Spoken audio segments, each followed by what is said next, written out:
Hi everybody. Mr. Monkey Business and I are loving this snuggly blanket with this warm fire. And today we're going to be reading one of our favorite Christmas stories. That's right. And I bet a lot of you know this story too.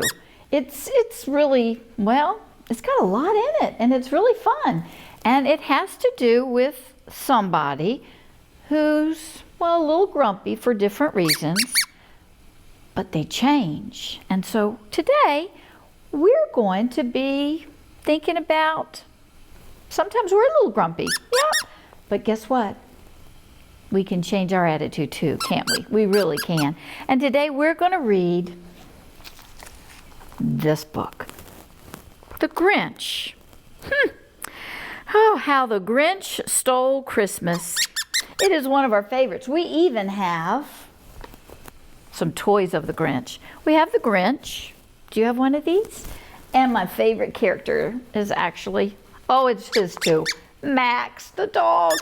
We love it. And so we're going to read the Grinch right now, and we hope you like it too. Okay, here we go. How the Grinch Stole Christmas by Dr. Seuss. Every Who down in Whoville liked Christmas a lot.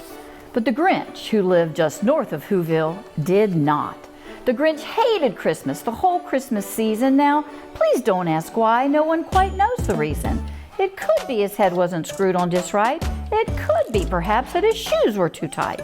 But I think that the most likely reason of all may have been that his heart was 2 sizes too small.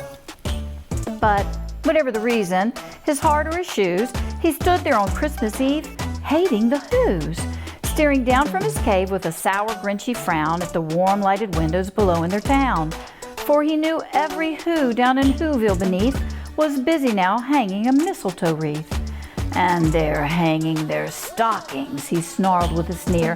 Tomorrow is Christmas, it's practically here. Then he growled with his Grinch fingers nervously drumming, I must find some way to stop Christmas from coming. For tomorrow, he knew, all the Who girls and boys would wake bright and early, they'd rush for their toys, and then, oh the noise, noise, noise, noise. That's one thing he hated, the noise, noise, noise, noise. And then the Whos, young and old, would sit down to a feast, and they'd feast, and they'd feast, and they'd feast, feast, feast, feast. They would feast on Who pudding and rare Who roast beast, which was something the Grinch couldn't stand in the least. And then they'd do something he liked least of all. Every Who down in Whoville, the tall and the small, would stand close together with Christmas bells ringing.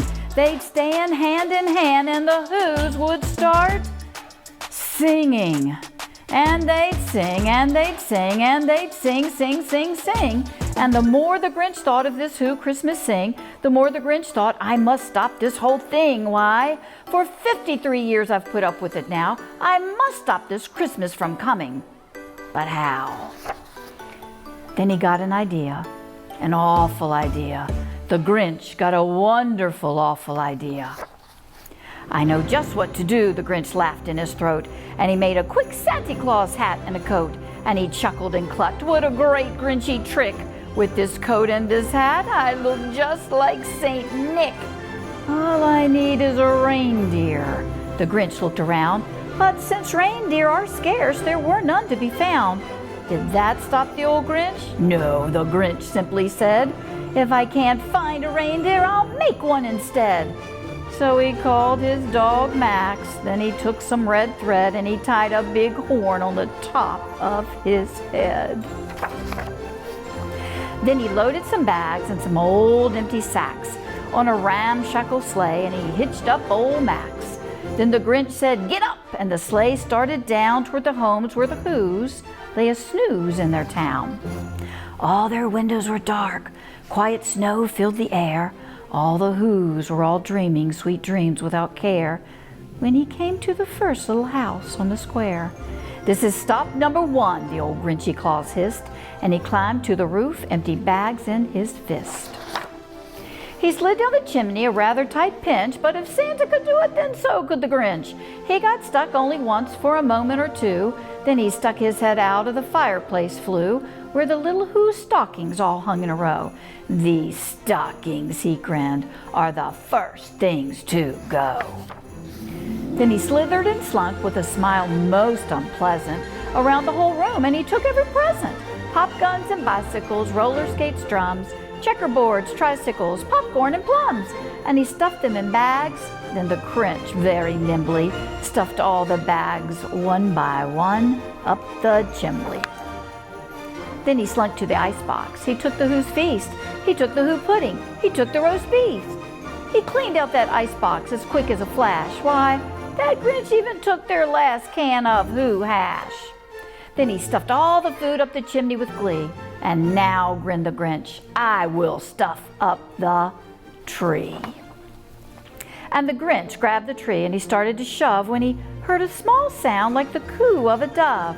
He turned around fast and he saw a small Who, little Cindy Lou Who was not more than 2. The Grinch had been caught by this tiny Who daughter who'd got out of bed for a cup of cold water.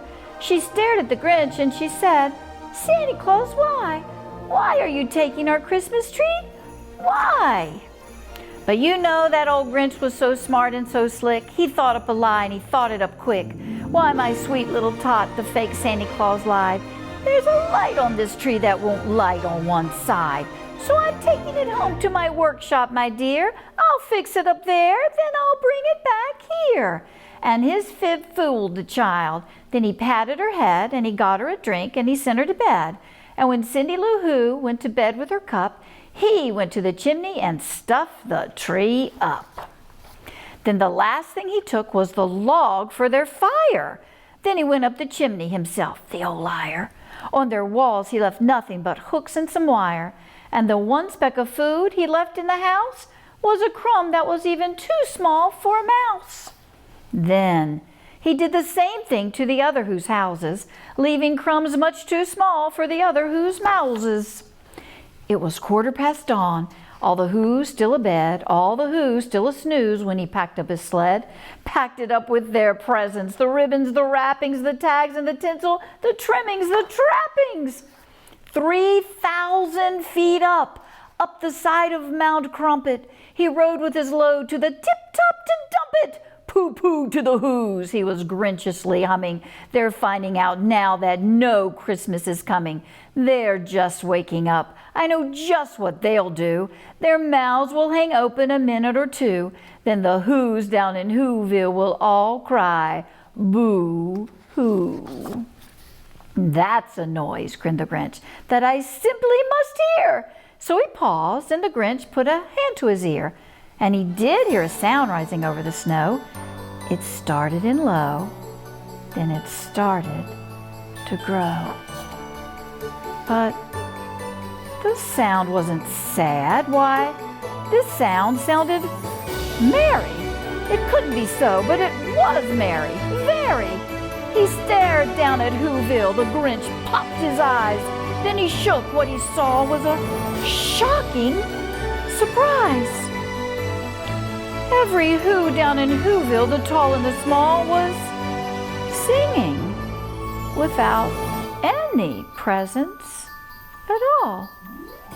He hadn't stopped Christmas from coming. It came. Somehow or other, it came just the same.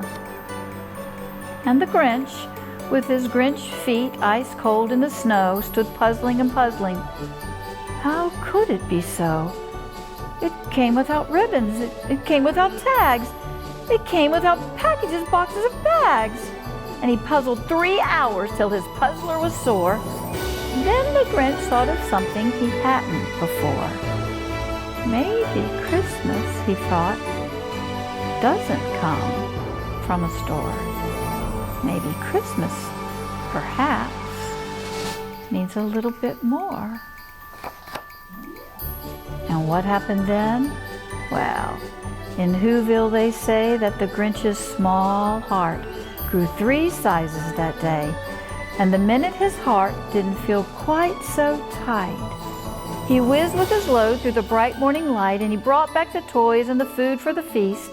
And he himself, the Grinch, carved the roast beef. We hoped you liked that story because we love that story. We do. And you know what? Christmas, well, it's not about the presents. No, it's not about the presents. What's it really about? Love. Christmas is all about sharing and giving and caring and loving each other, isn't it? And you know what? Even little Cindy Lou who was not more than 2, that's right, she knew that Christmas was, well, about something much more. And all the people in Whoville knew that it was about something much more. Presents are nice. Pretty trees are nice. But what's really important about Christmas and every day is that we share our love with all of our friends. It's like right now, Christmas might be a little bit different, and COVID reminds me of how the Grinch used to be. Right. But you know what? The Grinch couldn't take Christmas. COVID can't take Christmas, no. Because Christmas, well, it gives us a feeling of love. And that is something that we have all the time, isn't it, Mr. Monkey Business? It really is. And we love you, and we hope you have a wonderful day too. See you soon, friends.